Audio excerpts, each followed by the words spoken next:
A few days ago, I, a 26-year-old male, found myself in a situation that ended my 2-year relationship with my 25-year-old girlfriend. Now, some of my friends are telling me I massively overreacted. I'm going to lay it all out, and you can tell me if you think I'm the asshole here. It all started when my girlfriend and a close mutual friend decided it would be hilarious to pull a prank on me. This wasn't some silly, harmless joke. No, these two decided to film a scenario where they pretended to be hooking up in my bed. Their brilliant idea was to put this prank on TikTok or YouTube for attention. They thought it was going to be viral gold. I guess they set up a hidden camera in the bedroom. I walked in, not suspecting a damn thing, and there they were, him in boxers, my girlfriend in a bra and panties, straddling him, acting like they were mid-hookup. To make it more realistic, they even made some noises and tried to act like it was genuinely happening. My blood ran cold. The air just left my lungs. I was shocked, furious. My mind immediately went to betrayal, to the absolute worst-case scenario.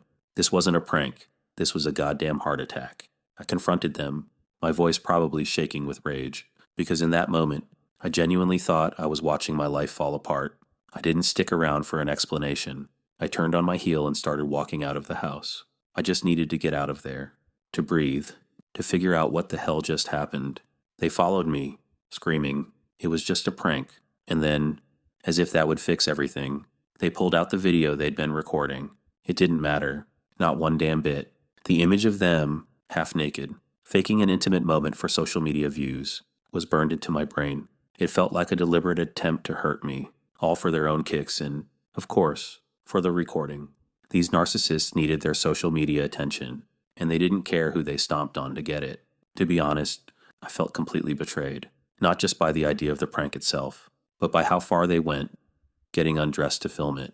It felt like they were a little too comfortable straddling each other in bed, his parts against hers. I know it was meant to be funny to some people, especially in their warped TikTok world, but for me, it felt utterly disrespectful. I was hurt.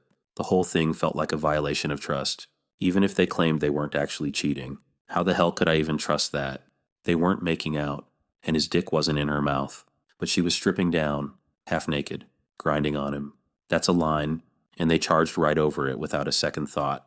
I looked at her, then at him, and just told her I couldn't be in a relationship with someone who would do something like that. I ended things right then and there. Good for me, right? That's what I thought. She was devastated, of course, crying, begging, saying she didn't mean it, that it was just a joke. Our friends, the same ones who live for social media validation, started calling me, telling me I overreacted. They think it was just a harmless prank and I should have taken it better. This is the same friend group that can't do anything without recording themselves, always dying for an opportunity to go viral, to get street credit or whatever the hell they call it. But I can't shake the feeling that it crossed a major line for me, especially with how intimate and uncomfortable it felt to see them in that situation. Even if it wasn't real, I keep thinking, if I had pulled the same stunt with one of my female friends, do you think she'd be taking this well? I think not. Not a chance in hell. Now I'm left wondering if I made the right decision. I'm starting to doubt myself because everyone else seems to think I blew it out of proportion. Don't let them Jedi mind trick you, I keep telling myself. My ex even posted about it online and sent me a link, probably hoping I'd watch the video and see proof it was all a setup and a planned joke. But she still doesn't get it. She doesn't understand that I'm upset by her complete disregard and disrespect for me and for our relationship. I asked her what she planned to do with the recording, and she actually said she hoped I'd find it funny too and be on board with her posting it on YouTube. What the hell? Why would I be remotely interested in doing that? I'll never know. She mentioned a while ago that she finds these pranks on YouTube and TikTok hilarious, but I never suggested I liked them or watched them or had any interest in being on the receiving end of one. This whole TikTok crap is what drives them. This need for constant attention. They didn't tell anyone they planned to do this. They executed the whole thing themselves. The friend, after I confronted them, put on his pants and chased after me, yelling, "Bro, it's just a prank." He's still single. By the way, he watched the video back and still thought it was a funny prank. What the hell is wrong with these people? Grow up. I'm 26. She's 25. We're adults, or at least we're supposed to be. She's acting like she's 12. The idea was to shock me, to hurt me, to get a laugh so she could put it on social media. Who does this to somebody you supposedly care about? Someone you've been with for 2 years. It's total disrespect. We're not on the same maturity level. She's acting like a high schooler. I've been saying for a long time that these people in their 20s behave like they did when I was in high school. There's a serious maturity gap here, and it seemed like they were a little too comfortable with her straddling him. She claimed she was just straddling him, not grinding him. Oh, that's so much better. Stripping down to her bra and panties and straddling another guy seems a little too comfortable for a prank. And in the comments section, she mentioned that the dude isn't gay, so obviously, I don't know how a young guy with a pretty girl straddling him doesn't get a hard on. Unless she has a face like Medusa. Seriously. He had every right to kick her to the curb and let her cry her eyes out.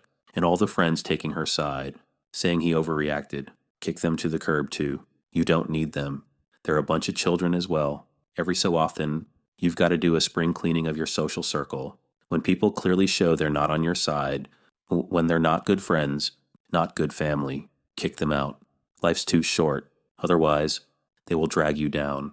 This situation just laid it all bare. I worked hard to build what I thought was a solid relationship, and she just tossed it aside for internet clout.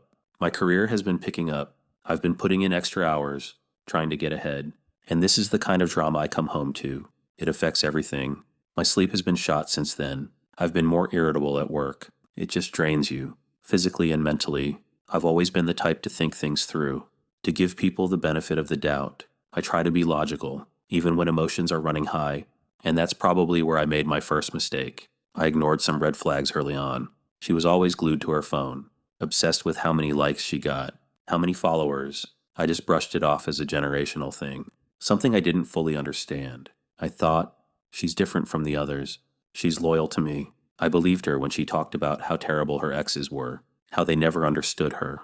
I thought I was the guy who could really get her, who could give her the stability she needed. Looking back, I probably overcompensated, trying to give her more attention, more resources, every time she seemed to withdraw. I trusted her version of events over my own gut feelings, which were screaming that something wasn't quite right. Like the time she got super angry because I liked a picture of a female colleague on LinkedIn, she accused me of being disrespectful and flirting. Then, 2 weeks later, she was out at a club with her male friend, a guy I'd never met, until 3 a.m. And when I asked about it, she blew up, yelling, "Why are you being so controlling? I can have male friends." The double standards were always there, but I either explained them away or just put up with it to keep the peace. I told myself I was being understanding, being the mature one. Really, I was just ignoring the clear signs. There was also the whole financial thing. She always expected me to pay for everything. The dinners, the trips, even her new clothes sometimes. If I ever suggested splitting something, she'd say, "You're supposed to support me, not judge me." But if I ever asked her to chip in for something significant, like a shared bill, she'd claim she was setting boundaries around her money. My money was our money, her money was her money. I'm a pretty financially responsible guy. I've worked hard to save up, to invest, to build a future. But with her, it felt like my resources were just there to be drained. I felt like a walking ATM sometimes. But I pushed that thought down, told myself that's what a good boyfriend does. Then there were the needing space moments. She'd get upset over something trivial, shut down, and say she needed space. She'd disappear for a day or two, barely respond to texts. I'd be left wondering what the hell I did wrong, beating myself up trying to figure it out. Then she'd come back, all sweet and apologetic, and I'd just be so relieved the tension was over that I'd take her back, no questions asked. I realize now those space periods were probably just her needing to see other people, and I was too damn naive or too damn hopeful to really confront it. I was always willing to give one more chance, and she always exploited it. Our mutual friends, the ones who are now telling me I overreacted, they enabled her. They're all about the same kind of social media clout. When I'd try to explain how I felt about her behavior, they'd side with her, tell me I was being too intense or overly sensitive. They'd say, "That's just how she is. She's so spontaneous." They saw through her act to some extent, I think, but they didn't want to rock the boat, because it might affect their precious social media circle, my closest guy friends, the ones who weren't caught up in that scene. They saw it.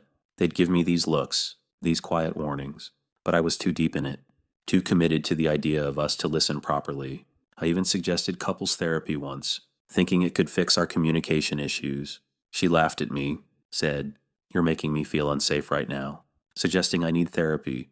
That's so toxic. Everything was about her feelings, her comfort, her validation. My feelings didn't factor into it at all. I stayed, even when my gut was screaming to run, because of the sunk cost fallacy. We had 2 years invested, trips planned, mutual friends. It felt like too much to just walk away from. I worried about what people would say, about being that guy who couldn't make a relationship work. When I saw her straddling that dude, in my bed, half naked, making noises for a damn TikTok video, that was the final straw. All the small violations, all the dismissals of my feelings, all the blatant disrespect, it all condensed into that one gut-wrenching moment. The physical shock of it was real. My chest tightened, my jaw clenched. It was a physical manifestation of all the emotional stress she had put me through. I felt like I was going to throw up. The way she acted after, still trying to justify it, still pushing the video on me, still wanting to post it, it just cemented my decision. She actually believed I'd find it funny. She actually believed I'd be on board with her making a spectacle of our relationship for strangers on the internet. That's how little she understood me, how little she cared. The level of self-absorption was just mind-boggling. Now, as I'm sorting through the aftermath, getting my apartment back to just being mine, dealing with the logistics of untangling our lives, it's rough, but there's a clarity I haven't had in a long time. It's like a fog is lifted. When you're in the thick of it, caught in the chaos, it's hard to see things straight. But now, with some distance, I can see the patterns, the manipulation tactics, how she always shifted blame, how she weaponized her feelings to get her way. Her social circle might continue to enable her for a while, but eventually, people catch on. Her pattern of refusing accountability, of using therapy speak to justify selfish behavior, of prioritizing external validation over genuine connection. That shit burns bridges. People get tired of being used. She might find herself isolated, constantly repeating the same dysfunctional relationship patterns with others who recognize her game faster than I did. She'll face the financial consequences of her entitled attitudes. The benefits she got from being with me, the stability, the support, that's gone now. She'll have to face those consequences on her own, without me there to be her scapegoat or her ATM. As for me, I'm learning from this. I'm recalibrating my trust parameters. I'm identifying those red flags I missed, the ones I rationalized away. It's not about becoming cynical, but about building better screening processes for future relationships. I'm prioritizing my well-being without guilt. My friends who are calling me an asshole, they're still caught in that immature social media trap. Maybe they'll grow up someday. For now, I'm doing my own spring cleaning. I'm focusing on my career, on my real friends, on building a life based on respect and genuine connection, not on viral videos and fake pranks. This whole thing was a brutal lesson, but it was one I needed to learn. I'm not the asshole for choosing to protect myself and my dignity. What do you think? Did I overreact? Or was I right to kick her to the curb?